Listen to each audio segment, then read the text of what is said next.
Alright guys, so we're going to do a lesson on, it's chapter 18 from the textbook. It's electric currents.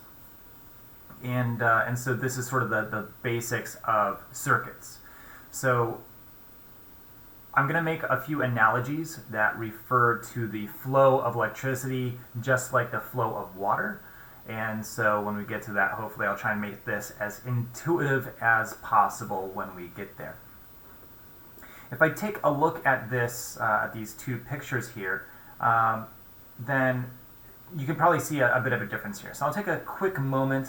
We're not really into the meat and potatoes of everything just yet, but I'm going to take a quick moment to take a look at this. So you can see that the batteries here lighting up this light bulb are set up differently, where the one on the left, it's set up in such a way to where it is,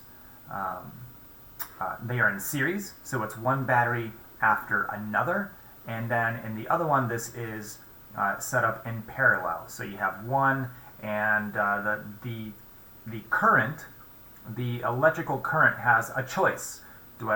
Does it go through this battery or does it come from this battery? Okay, so a parallel circuit is one in which there is multiple pathways. A series circuit is a series, just like a series of things. It's one after another after another. I had this series of events that just ruined my day, right?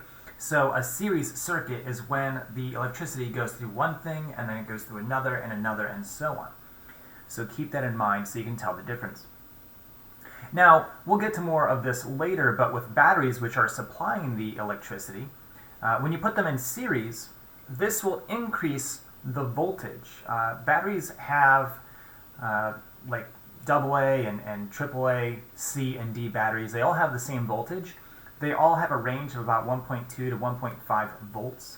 Alkaline batteries are about 1.5, and the rechargeable batteries, the nickel-cadmium batteries, which is what they often are, those are about 1.2 volts, and that is dependent on the chemical reaction that occurs within those materials, and I'll get more into that in a bit.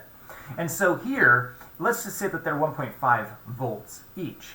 By putting them in series, you have increased the voltage. So this is going to be a 3-volt system, which is going to cause the battery to, going to cause the light bulb to light up brighter. In this case, the light bulb will have the same brightness with 2 batteries as it does with 1. The difference is that in this case, the light bulb will stay lit for longer. Okay, so putting them in parallel will allow it to have a larger amount of current, but the same voltage. Okay, so just a little heads up on that as we move forward. Okay, so you've heard of voltage before, and you've heard of volts. So volts is the unit of measurement for voltage, and Volta is the guy that kind of discovered this whole idea of a battery for the most part. So this would be a single electric cell. Technically speaking, a battery is actually multiple cells put in series, but we honestly don't really abide by that technicality, and we just call a battery anything that has this chemical reaction.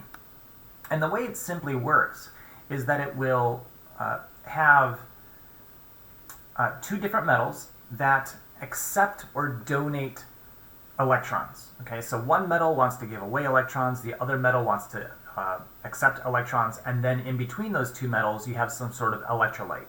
The electrolyte can either be an acid or an alkaline. It doesn't really matter which. I mean, it kind of depends on what metals you're using in order to create to be the most efficient with it. But you just need the 2 different metals that accept or donate electrons with some sort of electrolyte in between, an acid or a base is what those will be. So with alkaline or base batteries, right? Alkaline batteries, those obviously it's a base material electrolyte, versus a car battery will have like a sulfuric acid in it.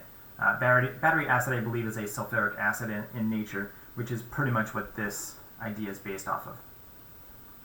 And as this happens, as the chemical reaction occurs, the electrodes themselves will dissolve.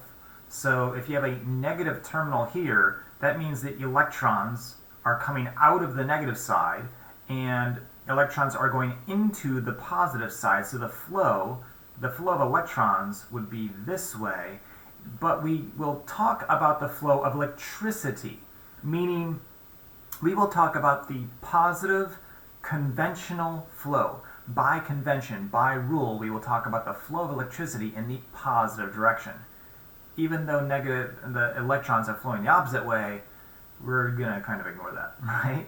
So we will talk about electricity flowing in this direction where the electricity comes out of the positive end. That's the way we will discuss it. Even though nothing's actually flowing that way, we can treat it that way because all motion is relative, right? So if we have a chain of electrons moving one way, relatively speaking, we can say that the protons are moving the other way, even though they're not actually moving. So sorry if that kind of bends your brain a little bit and makes you angry that it's like that. It's not my fault. Don't shoot the messenger. So as I was saying, the chemical reaction causes the electrodes to dissolve, and then your question might be, well, what about rechargeable batteries? Well, that process happens in reverse for rechargeable batteries. You cannot recharge an alkaline battery. That would be bad. You can cause the battery to heat up and literally explode, so don't do that. It actually could work in a small amount. You actually could recharge a regular battery a little bit, but you are at risk of blowing the thing up. It's probably not worth it. So with rechargeable batteries, they have that ability to reverse that chemical reaction and to be able to do it safely and to be able to do it with repetition. So nickel-cadmium batteries, they are able to do it with relative repetition. However, the nickel-cadmium batteries, which is often like a lot of older power tools, like drills, would use nickel-cadmium, although they're starting to use lithium-ion now in the last few years. But even so, that nickel-cadmium, the degradation of the battery happens pretty quickly. So after just a few cycles, it's not going to recharge to as much of a level. Versus with lithium-ion batteries, like what your cell phone uses and what the Tesla car uses, that does a much better of being able to go through many, many cycles without any major degradation of the battery. So it isn't until it has many cycles that then it will degrade and will not be able to have as much charge from its full capacity. Now, what causes that battery to not be able to have as much capacity anymore? Well, it turns out that a large part of that chemically is because crystals develop, specifically when you try and charge your phone quickly, because it causes heat, and that heat causes these crystals to develop, which causes a short circuit within the battery. So towards the end of the life, the reason why the battery does not have as much charge anymore is because these crystals called dendrites form. Not that you need to know that for an AP test or anything, but it's kind of interesting to know. So these crystals develop, these dendrites form that cause little short circuits in the battery and cause it to fail. And it can, in fact, even fail to the point where the battery just completely short circuits across the entire board and it basically blows up.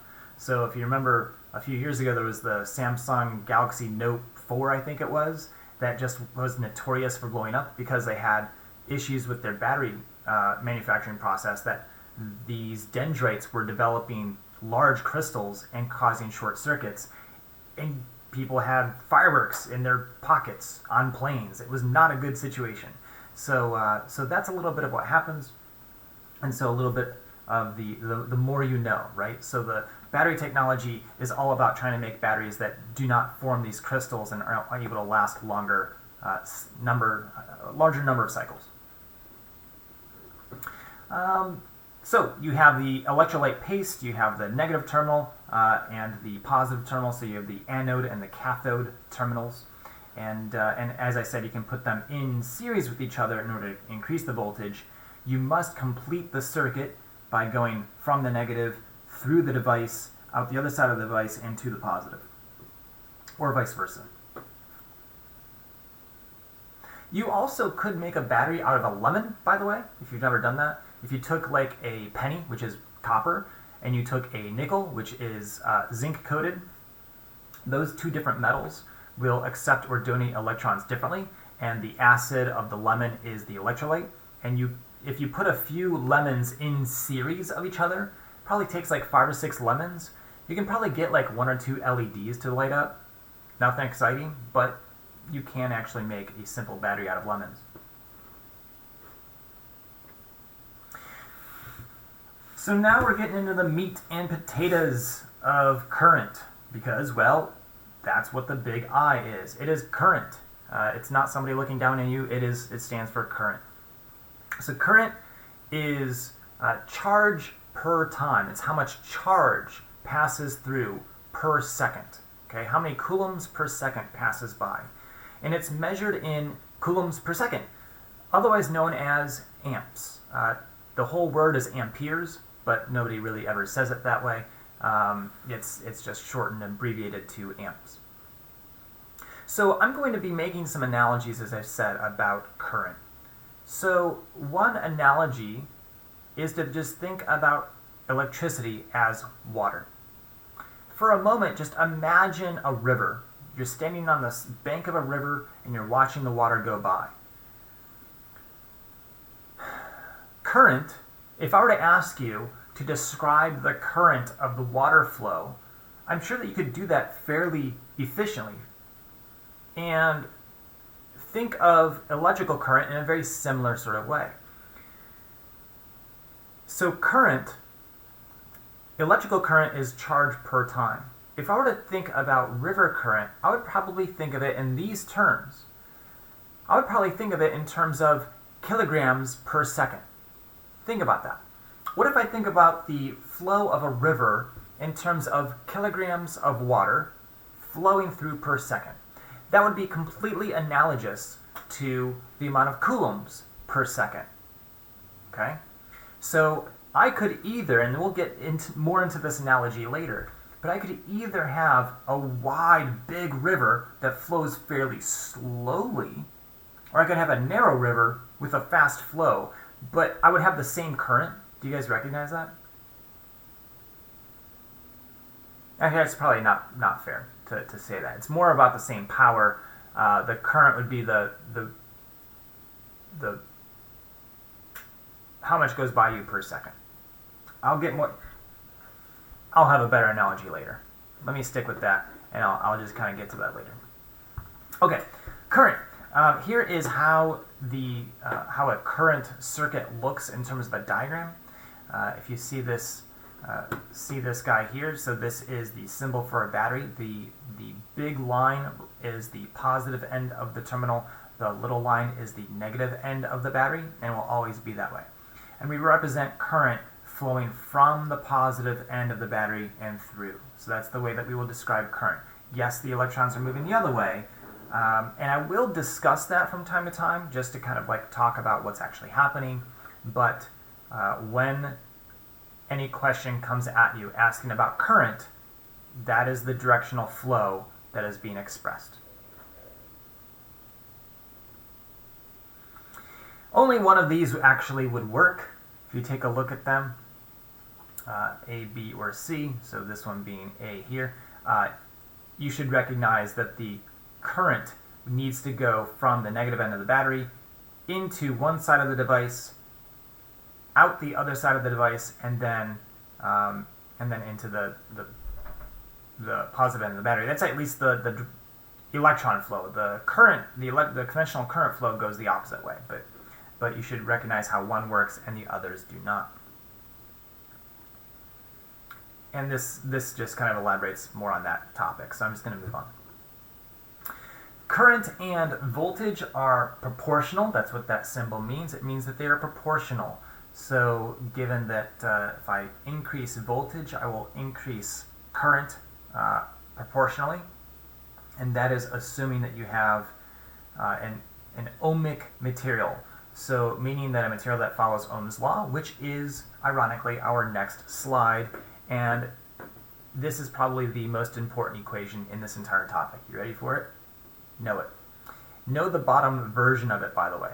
V equals IR. This is the same equation, in case you just didn't notice.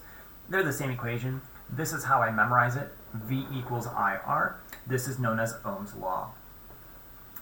So voltage is equal to current times resistance. Voltage measured in volts, current measured in amps, and resistance measured in ohms. Ohms of resistance. So the larger number of ohms, the more resistance there is to the flow of electricity.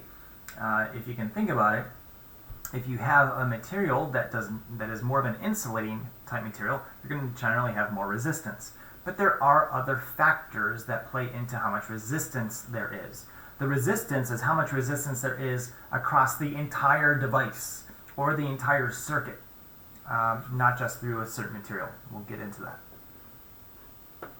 So this demonstrates that you would have a linear relationship, a direct relationship between voltage and current. So something that operates in this way would be an ohmic material, and then something that follows this sort of path would be non-ohmic. Oh, I don't know, maybe a semiconductor, for example.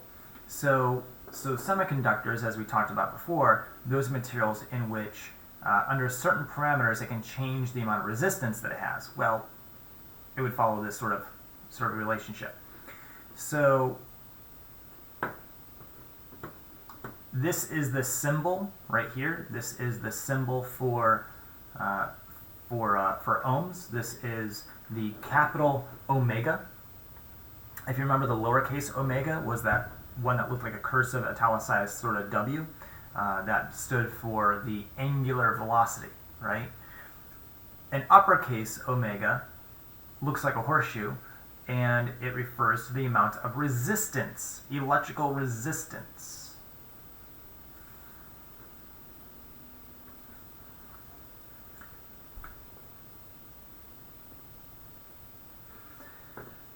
This is not something for the AP test. It really is not, but I'm going to talk about it for just a brief minute, just for those of you that will expand onto this in the future. Although, to be honest, this is becoming more and more obsolete with time. However, if you do want to get into something like electrical engineering or just electronics in general, this can be very useful. So this is what a resistor actually looks like. It's a fairly small device.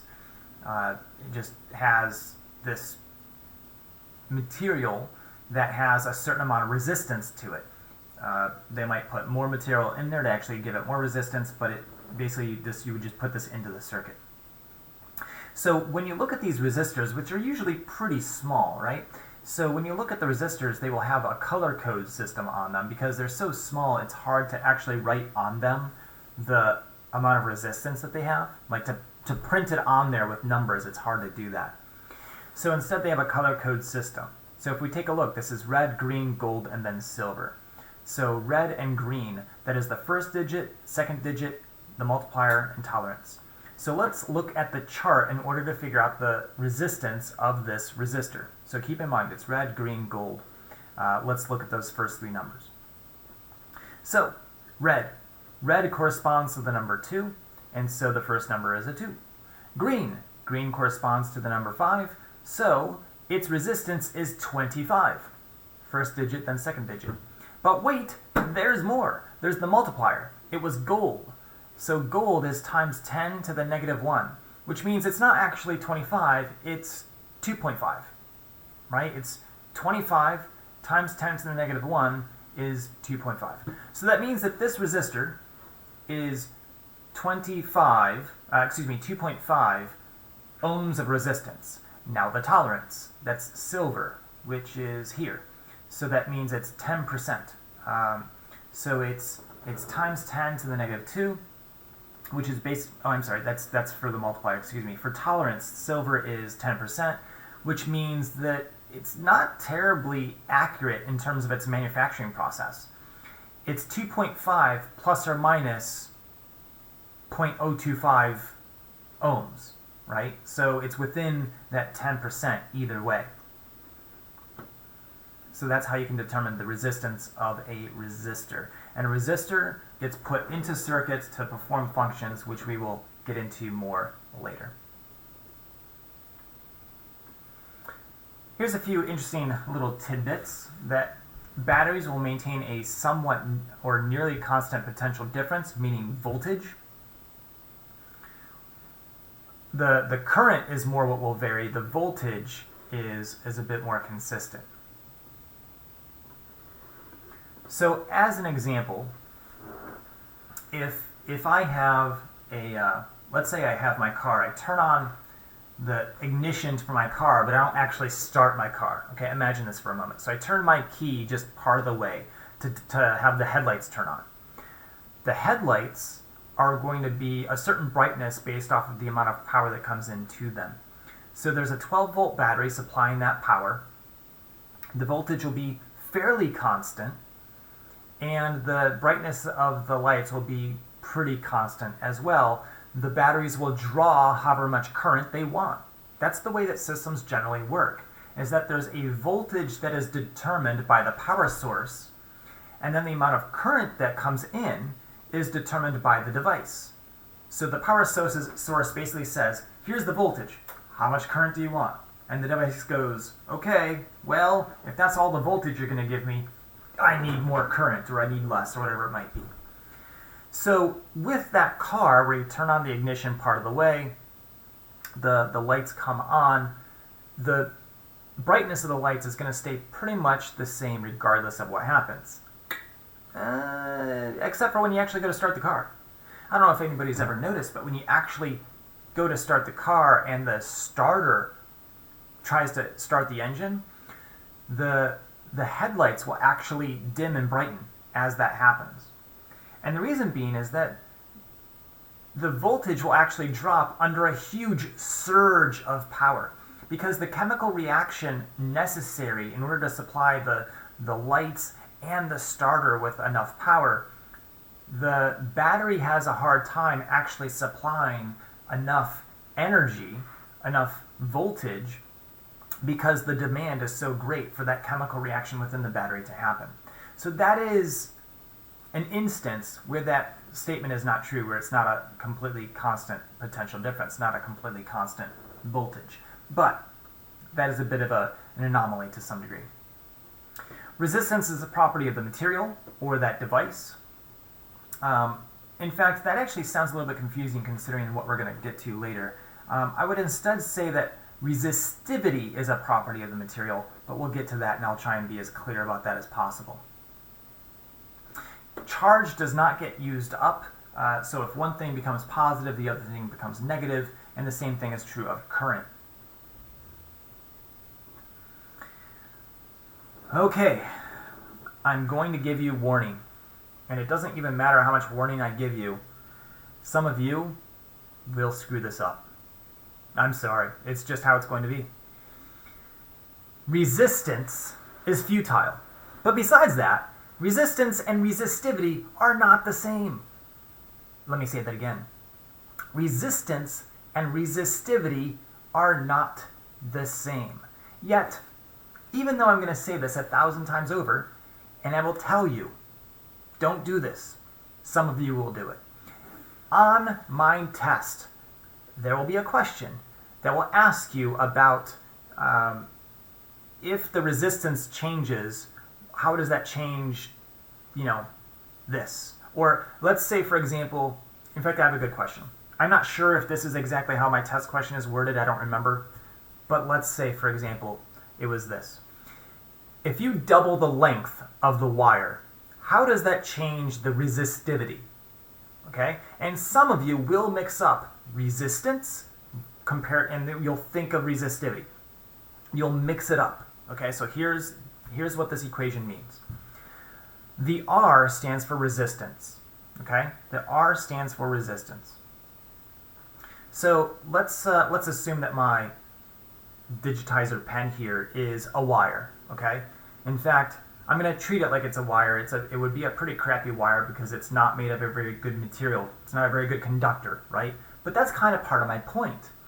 Resistance is the amount of resistance across the entire wire. So if this is the wire from one finger to the other, the R, the capital R, refers to how much resistance there is across this wire.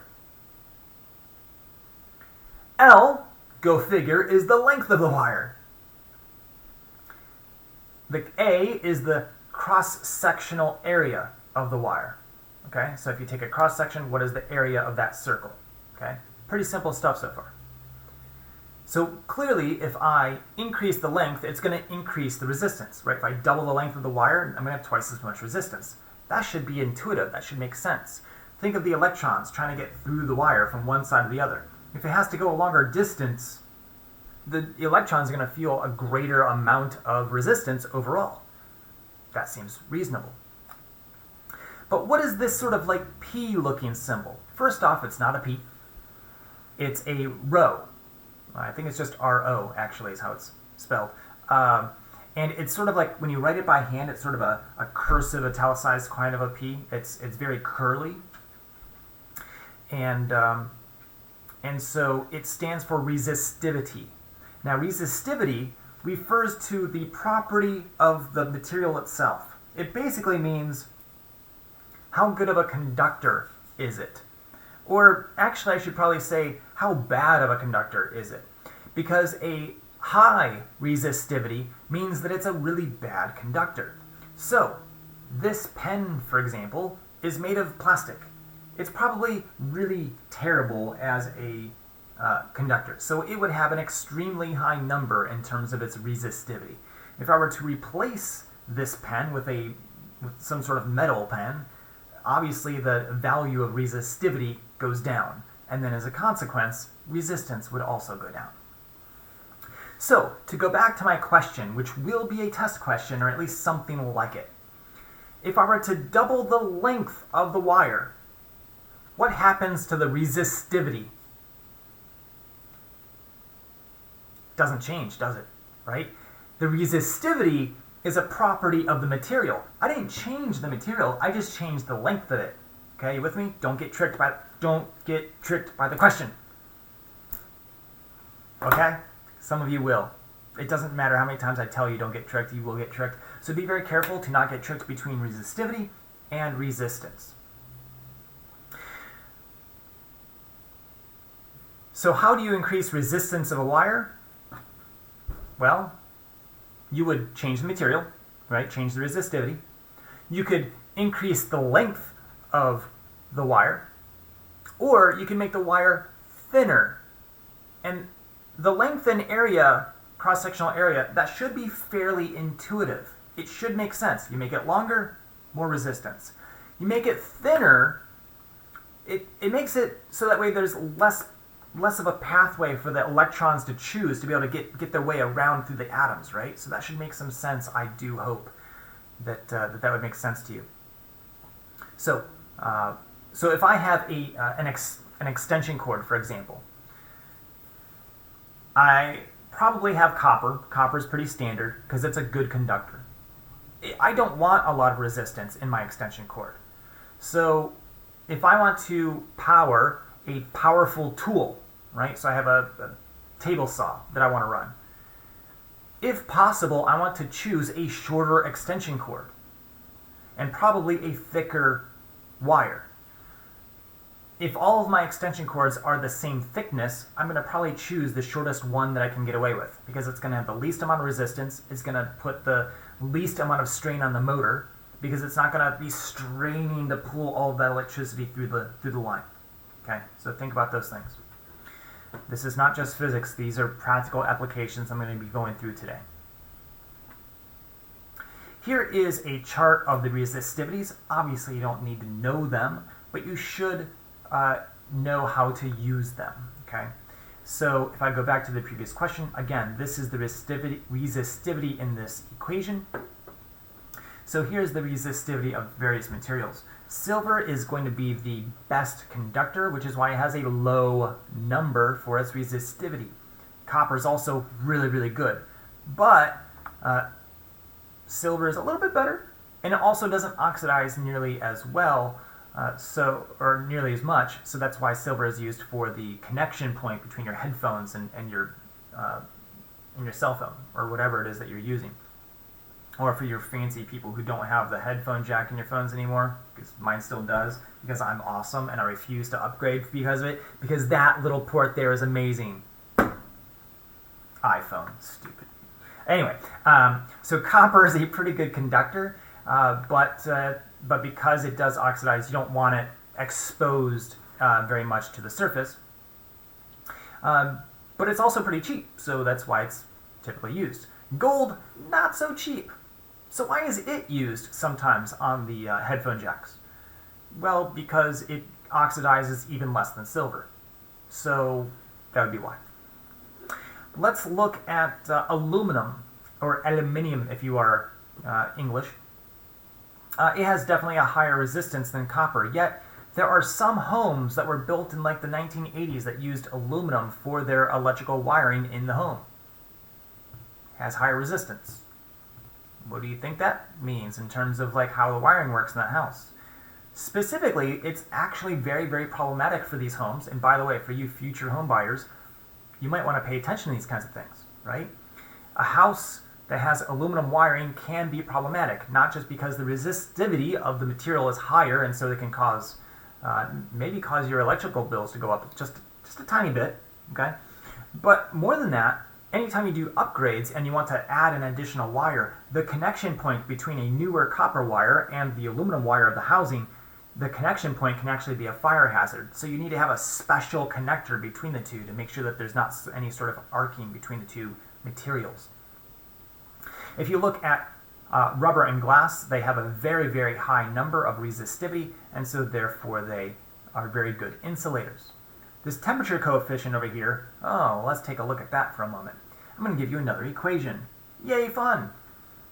Uh-oh, that one looks complicated. It looks complicated, it's not. Let me explain it.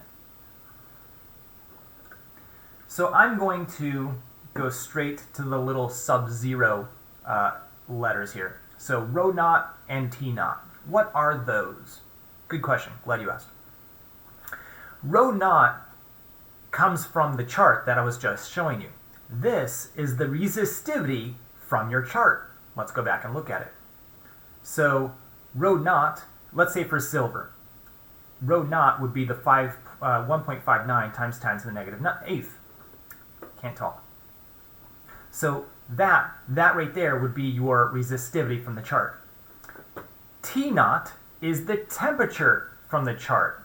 Again, sorry for those of you that are taking any notes at this moment, but I'm going to flip back again.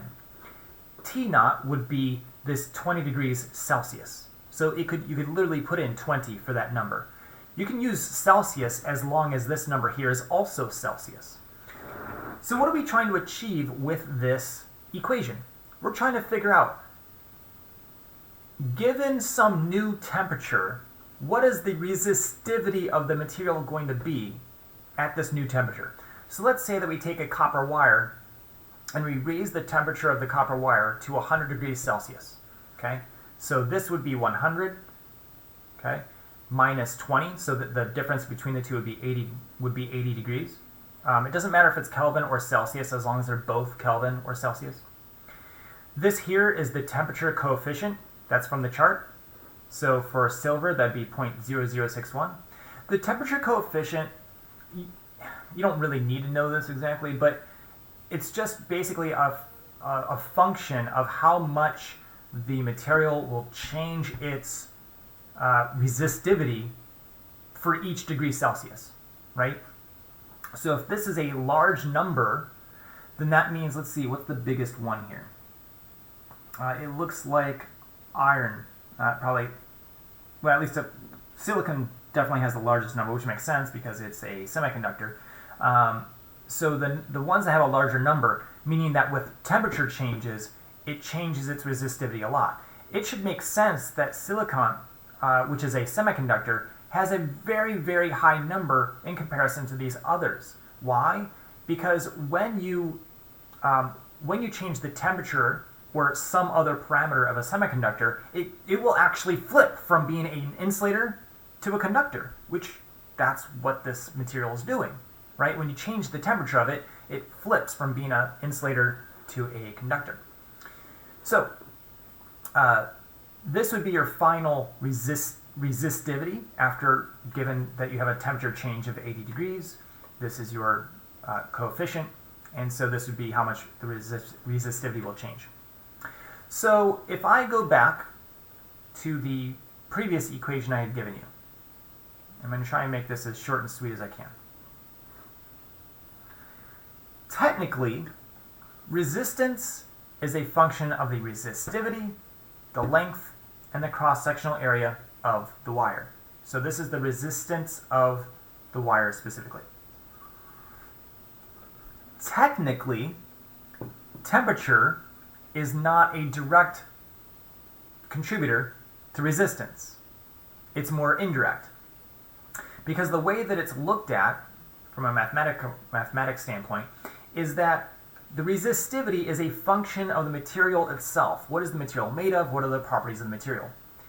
So the way that it's looked at is by changing the temperature of the material, you're changing the properties of the material itself.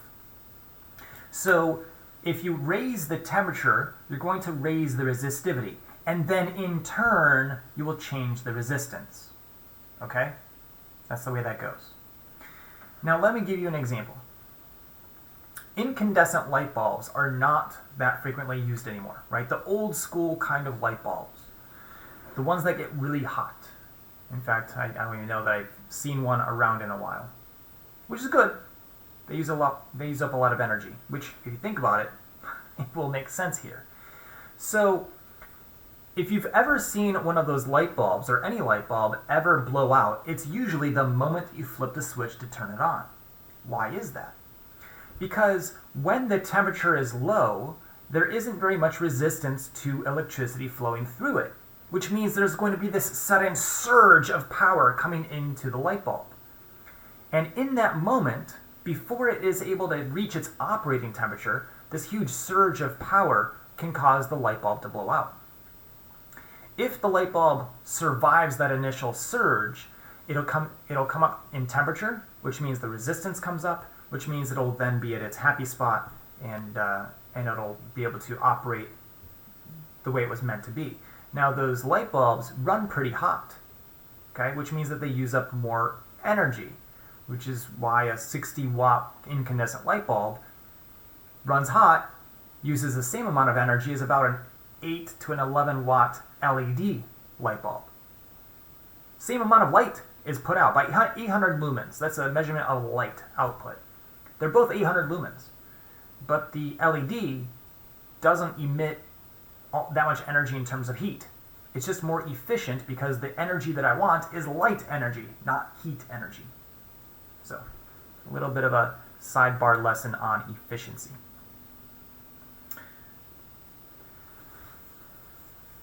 Power! Sorry, every time I think of it, I think of Tim the Toolman Taylor from Tool Time. Power! I don't know if any of you even know that reference anymore. It's okay, I'm old, I know it. So power is energy per time, right? It's how much work is done per time or how much change in energy per time. In this case, that change in energy is charge times velocity, voltage. Whew. Charge times voltage, that is the energy that is transformed. So, QV over T is the power, it's the energy per time. However, the more useful equation for us will be this bottom one. This equation is hugely important for us. So current is charge per time, V equals IR, and P equals IV. Those are probably our three big ones. Okay. The other one that I shown you about the resistance and all that, it's useful. Don't get me wrong, but there's definitely the big three.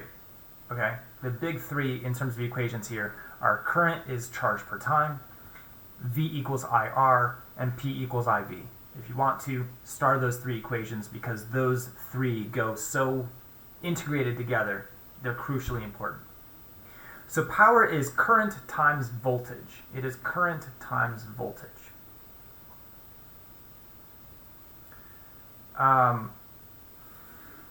So if you can remember back when we talked about power before, so watts the unit for power?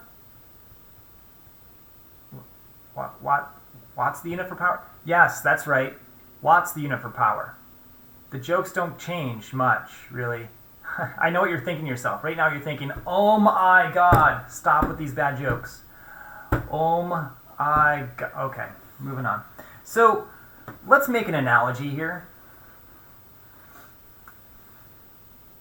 What if you were to stand, like, I don't know, you're lost in the wilderness and you find a waterfall. You need to take a shower under the waterfall. Now, the amount of power that hits you as you take a shower under this waterfall, right? You're in Colorado somewhere. I'm jealous because you're enjoying the wilderness rather than sitting at a computer all day long. So the amount of power that hits you, right? The amount of energy that hits you per second from the water. I want you to think about this for a moment. You can have the same amount of power hit you, the amount of energy per second hit you, in two different ways. You can either have a fairly low waterfall, right? So the waterfall's not very high, and the energy doesn't hit you very fast. However, there's a lot of flow, right? So lots of water's flowing per second, so it's hitting you with a lot of power because the amount of energy that's hitting you is lots of flow. Versus, what if the waterfall was very, very high? So by the time the water hits you, it's going very fast.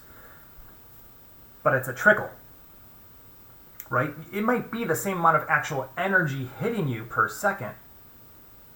So it's the same amount of power, but it's doing it in two different ways.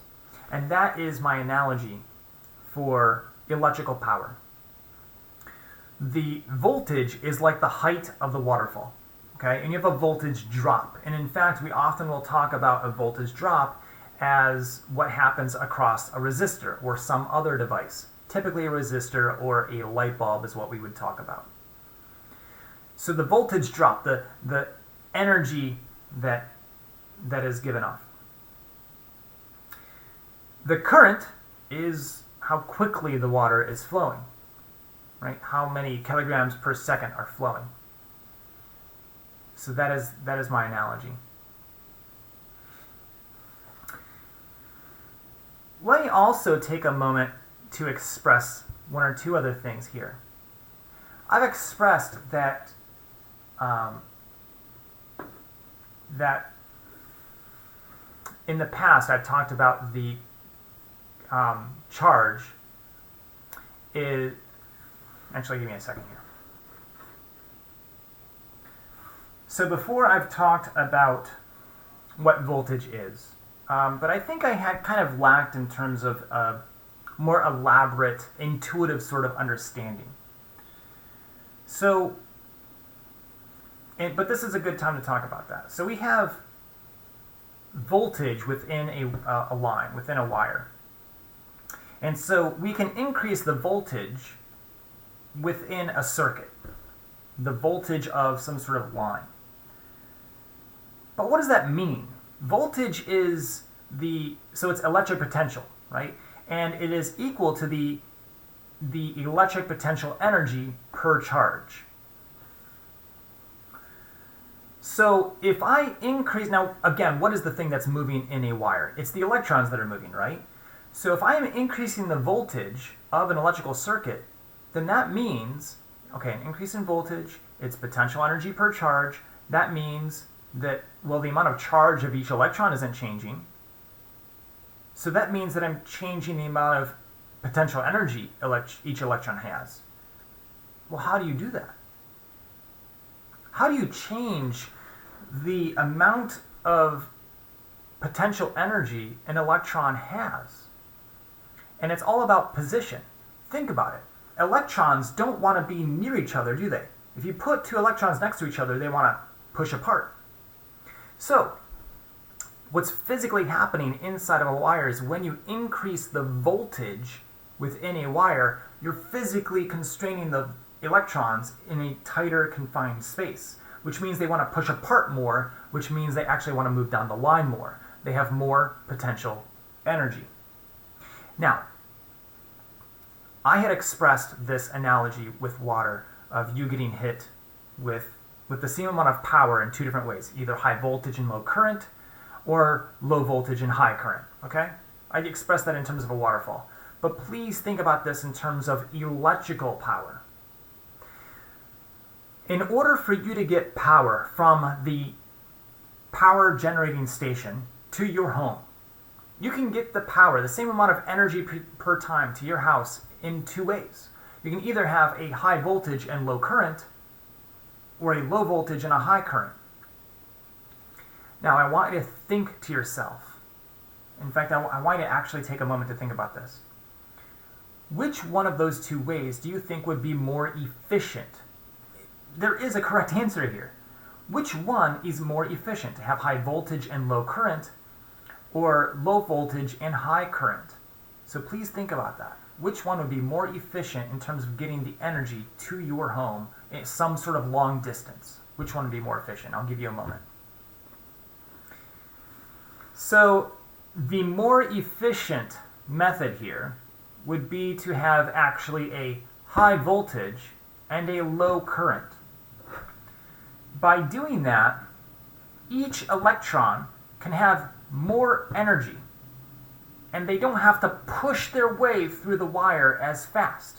Remember, the electrons, even though their mass is so crazy low, it's still not massless, is it? They still have to make their way through the wire from atom to atom and literally bump their way through. So if you can get them to each have more energy and to each not have to push as hard to get the same amount of energy from one side to the other, then that's going to be more efficient. It's going to cause less heat. If you have low voltage and high current, the wire itself is going to heat up more. Now, wait a minute. Hold on. You're telling me that if you push too much current through, the wire will heat up? Well, isn't there some sort of relationship that's going to occur here? Oh, yeah.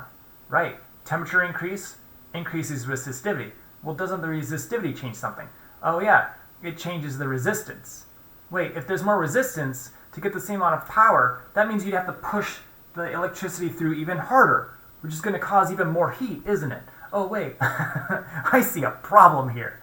So that's why during the hot summer days when everybody's using their air conditioner, not only is the line being heated up by the temperature of the outdoors themselves, but also with everybody using their air conditioners on the same time, all of that power, all of that current is going to heat up the wire, which is going to cause it to have more resistance, which is going to cause it to heat up more, and it becomes this feedback loop that can be quite problematic, which is why there is sometimes power outages on those extremely hot days. I'm trying to think what year it was, like 2008 maybe? There was a huge blackout. Maybe it was even longer ago than that. But there was a blackout that started in Akron. It actually started in Akron, and it took out the entire eastern seaboard. It was not good. So P equals IV, you can get the same power through either low current and high voltage or vice versa. It is much more efficient to have high voltage. That's why high power lines have literally 1 million volts. 1 million volts is the voltage of those really high power lines. It'll drop down to about 100,000 volts when it gets down at one of the substations, and then when it gets down to your street, they will drop it down to 110, 120 volts. That's the typical acceptable range of voltage in your home. By the way, in Europe, the home voltage is 220 volts. No, 240, excuse me. So their system, their appliances actually run more efficiently. And you're like, but Mr. D, why don't we just do that? Because we're Americans and we don't do things that make sense. That's why. We have to be different. Okay? I think a lot of it has to do with the fact that we had our system in line a little bit more progressed than Europe did at the beginning stages. But I think actually also a lot of it has to do with the battle between Tesla and Edison. If you don't know, Edison had all of his inventions in DC current, which means direct current, where the electrons all move in one direction. They do not change directions at all. They're just always flowing in the same direction. And what he had proposed was that you have to have a power station every mile or two. Well, guess what? He was also building power stations. So, of course, it was in his best interest to have lots of power stations because it was making him money. Tesla was, for better or worse, a little bit crazy and was all about the public good. And in fact, at the end of his life, he actually tore up his contract, which made him would have made him the richest man in the world, tore up his contract that basically allowed his patent to go be used for the public good. And so his patent was for alternating current. And so with alternating current, the electrons just move back and forth. And in the United States, they do that 60 times per second, 60 hertz, 60 times per second, the electrons move back and forth. And with that, what you can do is you can have what's known as a transformer. A transformer is a device that allows you to step up or step down the voltage. And so it works off of a magnetic field that then induces current in another wire. But the bottom line is that you are able to have a change in voltage with a transformer. And that can only be done with basically alternating current. So with Tesla's idea, it was to step up the voltage to extremely high voltages, transport the electricity long distances efficiently, and then you can bring the voltage back down. However, Edison, because he had a monetary reason to dispute it, had said that alternating current was extremely dangerous and was, trying to advocate for people not going that route. To the point to where he actually would electrocute animals in public. Like he literally bought an old dying elephant from the zoo and electrocuted it in public in order to demonstrate how bad alternating current was. Oh, on the same lines, guess who invented the electric chair? For the same reason, by the way. Yeah, great guy. So, high voltage, low current, that is the pathway that we took, which means that you can have only a few power stations and they can be far apart. It is efficient. Is it dangerous? Yeah, but don't go touching the power lines, duh. So that's the bottom line. All right, let's move on. Oh, hey, let's combine Ohm's law and the power equation. So since V equals IR, do that substitution. Do you need to memorize these? No, not exactly. Just be able to do that substitution. This is not complex stuff. Look at this, please. V equals IR. Do the substitution. So that means that I squared times R is equal to power. So that means that so long as voltage doesn't change, if I increase the current, then that means that power would increase exponentially, right? So these are relationships that you should be able to recognize. If I rearrange Ohm's law, so that way I is equal to V over R, do that substitution and substitute that in place of I, right? It's V over R, then you get V squared over R. So given that current stays the same, if you increase voltage, then power would increase at an exponential rate. Again, there's a huge caveat there, right? In one case, you have to assume that voltage is staying the same. In the other case, you have to assume that current is staying the same. So you have to know more about the circuit in order to be able to do some analysis on that. In order to learn as to whether voltage or current stays the same, we will deal with that in another lesson. Okay? We will look into our circuit diagrams in order to learn more about that. Okay, electrical power is measured in kilowatt hours, which probably seems like that makes no sense whatsoever. So let me see if I can make that intuitive. So kilowatt hours is how electrical companies will bill for power that is consumed. I should actually say for energy that is consumed, because the time component is in here twice, which means that time cancels out and you're left with an amount of energy. So 1 kilowatt hour is the same thing as 3.6 times 10 to the 6th joules. Why is that? And why use it? Let me see if I can explain that a little bit. So let me use my fancy dancy pen here and see if I can do that. So I have one kilowatt. Let me start with that. So what is 1 kilowatt? 1 kilowatt is the same thing as 1,000 joules for every 1 second that goes by, right? So you're using up 1,000 joules of energy for every 1 second, right? So 1 watt, 1 joule per second, 1 kilowatt is 1,000 joules per second, okay? So what is 1 kilowatt hour? So you're taking 1 kilowatt times 1 hour, okay? So let me multiply it by 1 hour. But instead of expressing it as 1 hour, is it okay if I just go ahead and just go straight to 3,600 seconds, right? Because 1 hour is 3,600 seconds.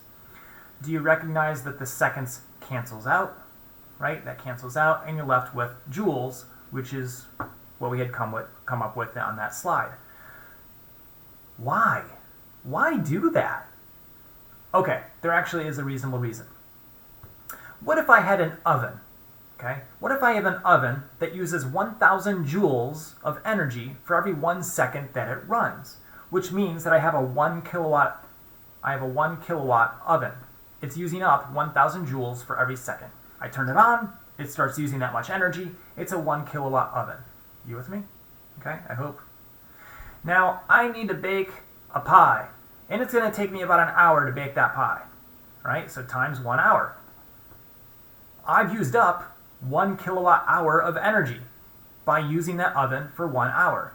And if I'm being charged 35 cents per kilowatt hour, I know that it's going to cost me 35 cents in energy to bake the pie. It's basically a simple way of being able to do billing when it comes down to energy consumption. So while it might be a fairly convoluted way of measuring an amount of energy, there is a rational reason as to why it's done. Okay? So,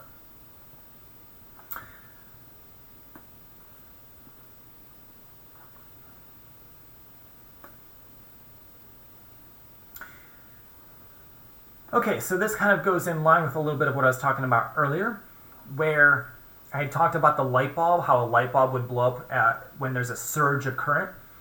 Well, basically, a fuse is kind of that light bulb that's purposely designed to blow when there's too much current.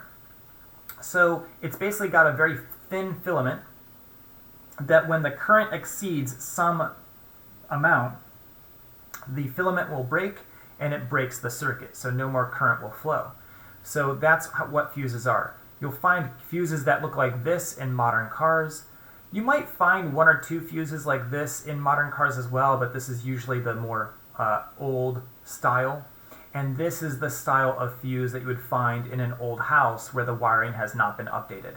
That's pretty hard to find at this point. It's pretty rare that you wouldn't find a house that hasn't been updated to circuit breakers, but it does still happen.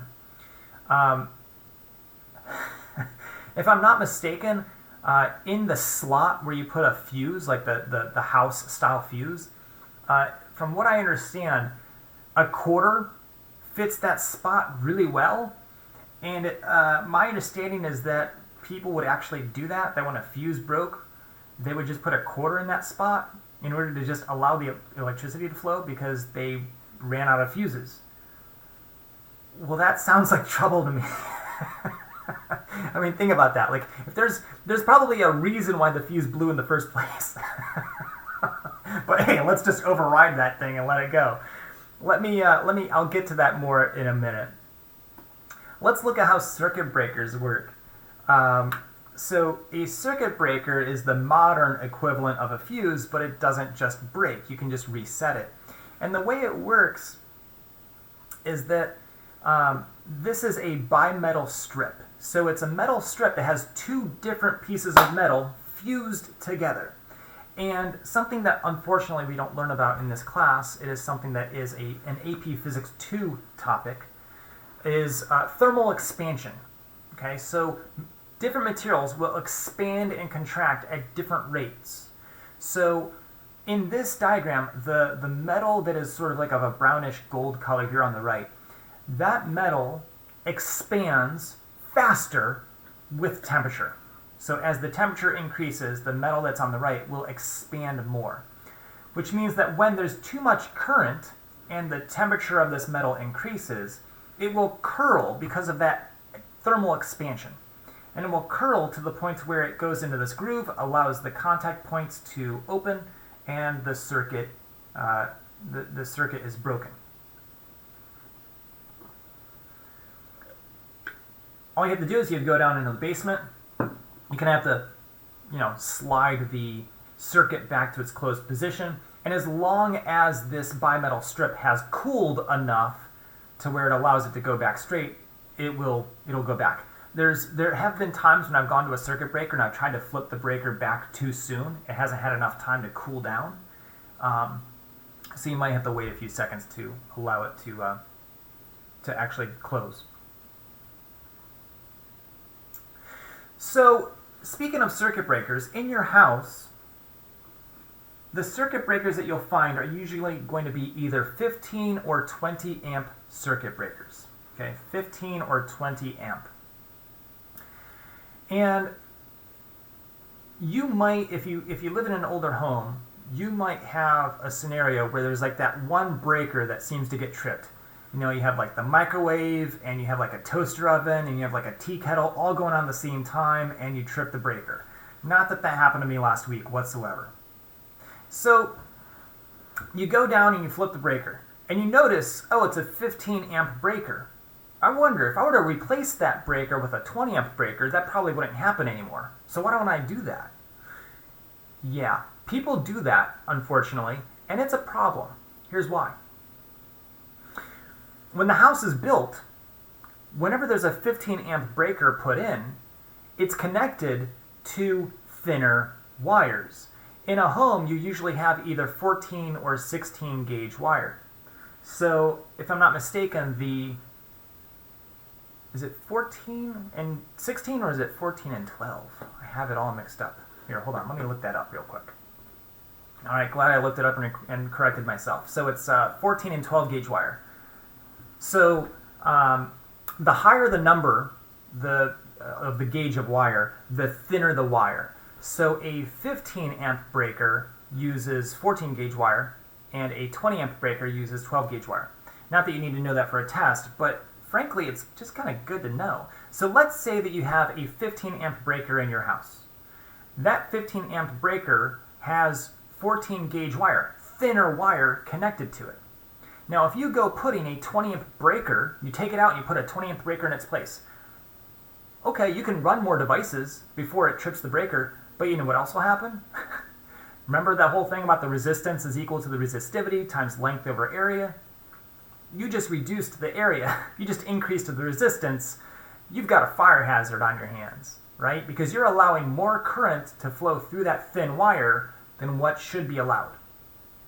So for you future homeowners, once again, that is something to pay attention to.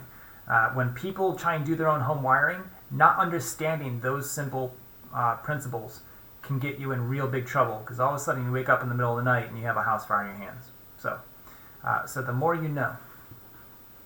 All right, let's see what else we've got. We're getting close to the end of things, and in fact, I think this is going to be my last slide on the day. I had talked about alternating versus direct current. So direct current is what's used in batteries, your cell phone. Alternating current is what comes out of the wall. 60 hertz, 110 to 120 volts. And I know you're thinking, like, which is it? Is 110 or 120 volts? Well, it's kind of neither, because the peak voltage is somewhere like around 140 or 150. The voltage that I describe is known as the RMS voltage. It's basically the average voltage, because since the electrons are going back and forth, the voltage is always changing. And so the voltage that we described is more of an average voltage. By the way, let me kind of end on this. Your cell phone charger. Oops. Your cell phone charger, right? If you ever look at it, fine. In fact, let me do this. Let me increase the size of my screen. Right. So if you look at cell phone charger, you probably never really look at the fine print there. But if you were to look, it'll always tell you the input versus output. So input, this particular charger has, it says a range of 100 to 240 volts, which means I can take this to Europe. And it's smart enough to know how to convert that 240 volts to the 5 volts that my cell phone wants. Okay? So this actually has an onboard circuit board smart enough to be able to do that conversion. Because in Europe they use the 240 volts, here we use the 110, 115. But that's not the big thing I want you to notice. When you look at the output, it says 5 volts, and all of these chargers will say 5 volts because that's what your phone wants. but they might have different amperages. So this one is a 2 amp charger. If I have a smaller one, it will probably be a 1 amp charger. Or if you go to the dollar store, sometimes you might get tricked into buying a 500 milliamp charger. It's only half an amp. It's not going to charge your phone. It's just not. So you probably want the one that has a higher amperage, right? But think about what that means. That means that there's more electrons per second going into your phone. Charges your phone faster. That's good, right? Kind of, yes, but also kind of no. Because remember, the more current, the more heat. The more heat, the more those crystals develop in your cell phone battery, and the less life you will have out of your battery.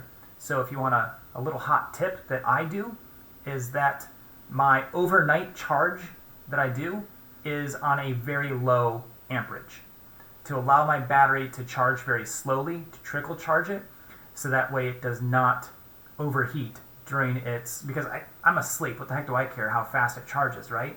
So I want it to charge slowly, so that way it does not cause those crystals to develop within the battery, and it prolongs the life of your battery. So that's a little hot tip for you. And pay attention to the amperage on your chargers, because you can get the same power in one of two ways: high voltage, low current, whatever. But in this case, you want the same voltage no matter what, because your battery, your cell phone wants the same voltage. It wants 5 volts. So if you have a higher current, that's more power, faster charging, but more heat.